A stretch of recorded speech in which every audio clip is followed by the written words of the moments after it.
And next, you have real estate. So, a lot of people own homes. So that's an example of it. You can have your properties, your rental properties. You can own land. The other thing, you can also buy real estate income trusts on the stock market as well.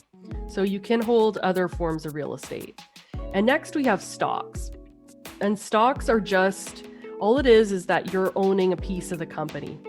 So let's use Starbucks, because I had a Starbucks earlier this morning.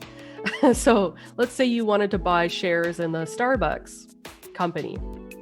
Then that would be a stock. So it's just ownership in the company. So when you have all of these asset classes and you put them together, then you have diversification. And if you have 15 holdings or more, I guess that's 15 holdings, that's when you're known to have decent diversification.